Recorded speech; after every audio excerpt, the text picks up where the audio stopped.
Hello and welcome to the Carteret Cast, the podcast for everything Carteret County. I'm your host, Sawyer Davis, and I thank you for joining me today.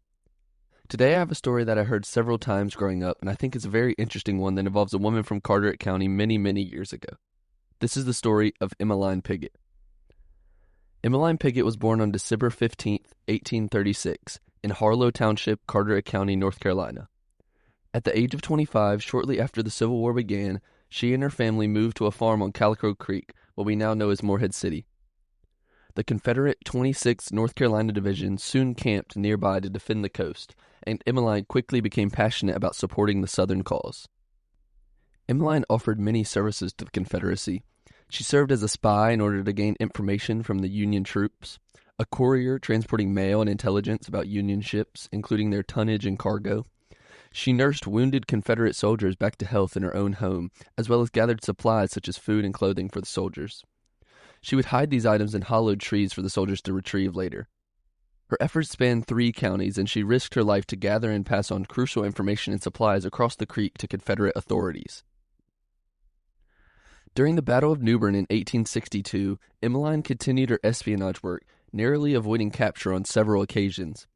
She often carried up to 30 pounds of supplies hidden in pockets of her hoop skirt. Emeline also gathered valuable information by entertaining Union soldiers in her parlor while her brother-in-law, Rufus Bell, quietly supplied food to Confederate troops out the back. Local fishermen who sold fish to Union forces would also provide intelligence, which Emeline passed along to the Confederacy. Emeline became one of North Carolina's most famous spies. In 1865, as the war was drawing to a close, Union soldiers grew suspicious of her activities. One day, she and Rufus Bell were arrested while delivering supplies to Beaufort.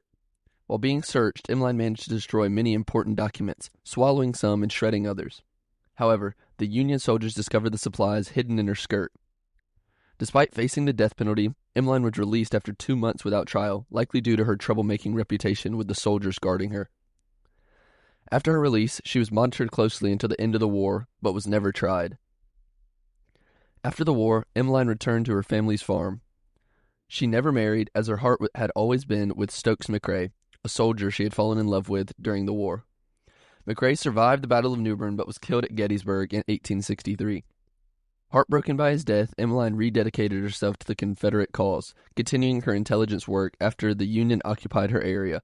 She risked her life to transport letters and supplies to Confederate soldiers and gather information about Union blockade ships. Emeline died on May 26, 1916, at the age of 80.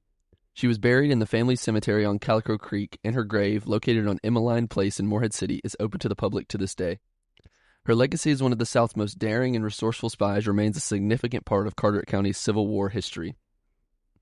So, that's the story of Emeline Piggott, a brave and daring woman from our little county we call home.